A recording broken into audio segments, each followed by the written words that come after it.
It was 2:30 a.m. and my father was banging on the door of this guy's house that I was in.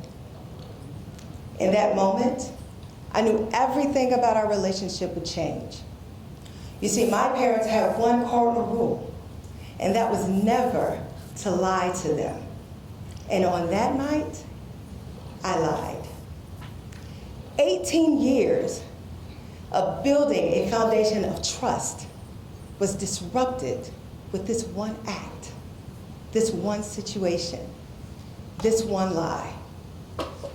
And as I was preparing to leave for college in 3 days, I was terrified because I did not know what my new relationship would look like with my parents.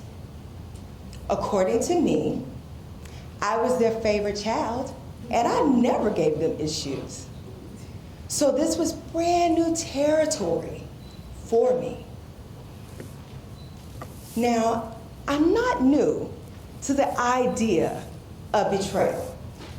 If you're any American girl that's gone through middle school and high school, you've had some backstabbing and thought someone was your friend.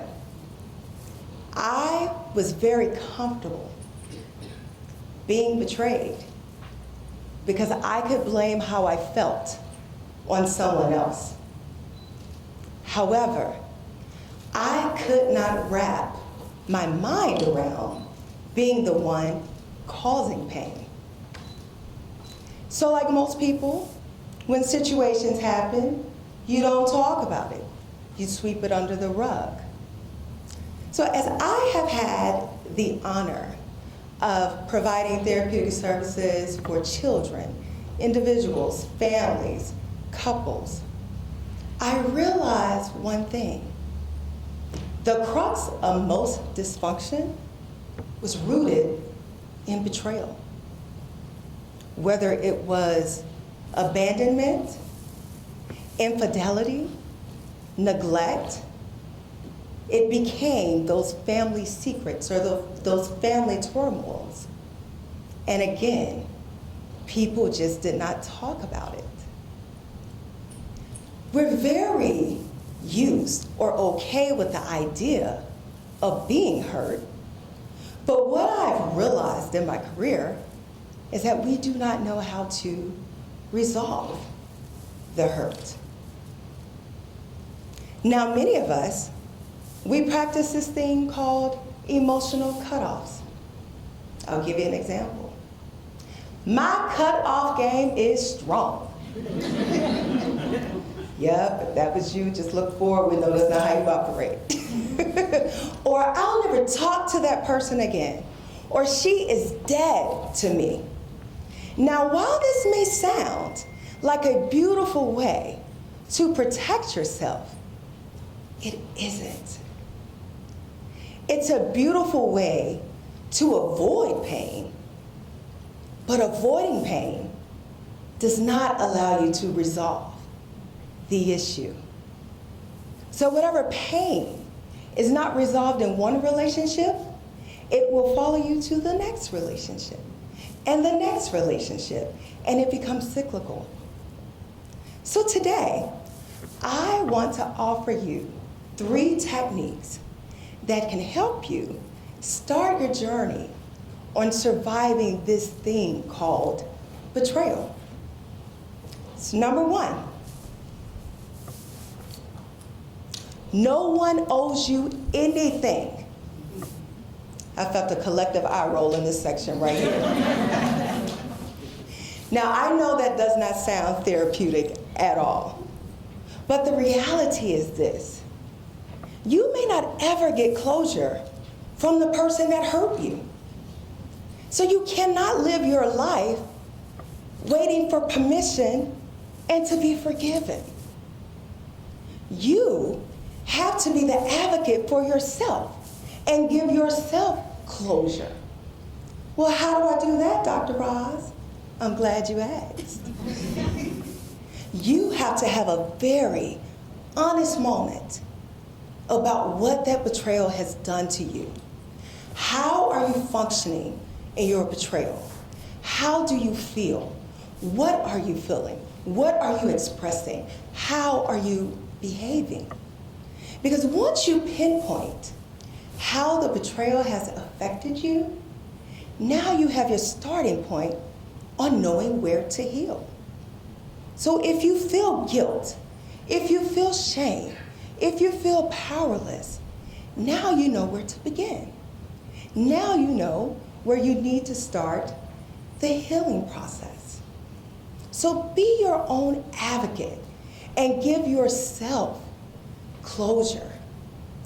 Number 2,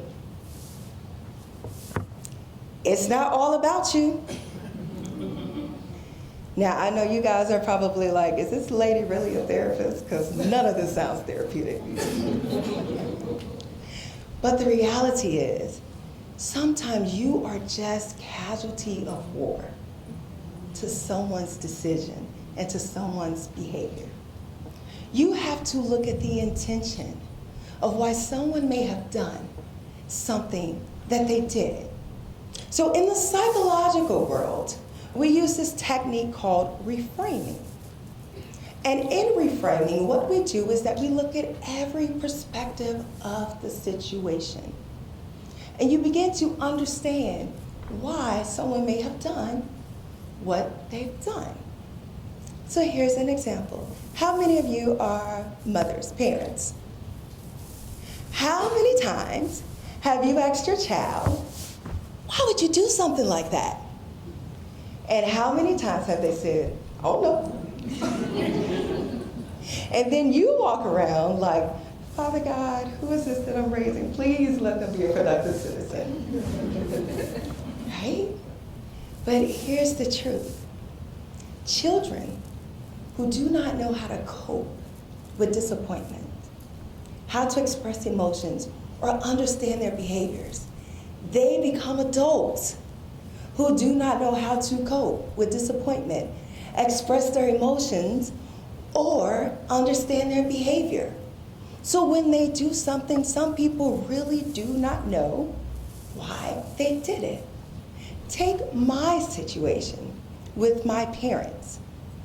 That night that they caught me at the young man's house, it was not my intentions to betray my parents that night.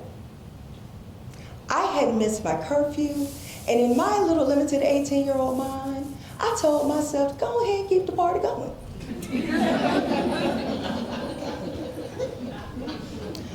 So of course, when I had this conversation with my parents, several years later, my father asked, well, why would you think that that was a good idea? What do you think I told him? Oh no. Because in that moment, it wasn't about them. I just wanted to be rebellious and celebrate going off to college, and I was too embarrassed as someone who was about to go be a freshman to say that I still had an 11 o'clock p.m. curfew. So again, you have to look at the intentions of what people are doing and reframe it to understand the perspective. Third thing, forgiveness. Not forget, because I see you guys doing the heavy side like, really, lady, we have to forgive people that hurt us. I understand when you feel pain that it's very hard to forgive someone. But the reality is, forgiveness is not about them at all. It's not giving them a pass. Forgiveness is for you. Because here's how you know that you're still in that pain. When you see the person on Facebook or Instagram living their best life, and you immediately roll your eyes and you immediately get upset, and you immediately get a migraine, and then you just have to shut it all down. Because that person has not apologized to you for making you feel pain. Energy is never created or destroyed. Allowing that negative energy from whatever betrayal that they've done to you is an affront to your potential, your goals, and your dreams. You are worth more than having anxiety stressed, being depressed because of something that someone did to you. If you don't remember anything else today, remember this. You cannot control anyone else's behaviors. And also, you do not have to carry the burden of someone else's behavior. When you carry that pain with you, you're carrying the burden of someone else's choice, which is not fair at all to you.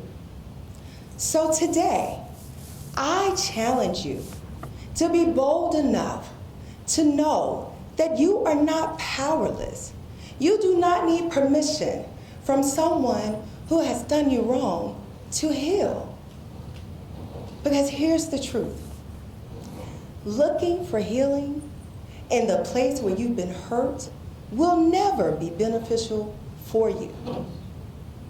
You are responsible for your healing. You are responsible for your healing. Be brilliant enough to understand that you are not what someone has done to you. You are not your mistakes. Now is the time for you to recognize that you are amazing, that you are powerful, that you have everything in you that makes you who you are. You don't have to walk around in pain. You have tools now to help you. So my friends, on today, I pray and I hope that you've heard something that will help you on your journey to surviving betrayal. Thank you.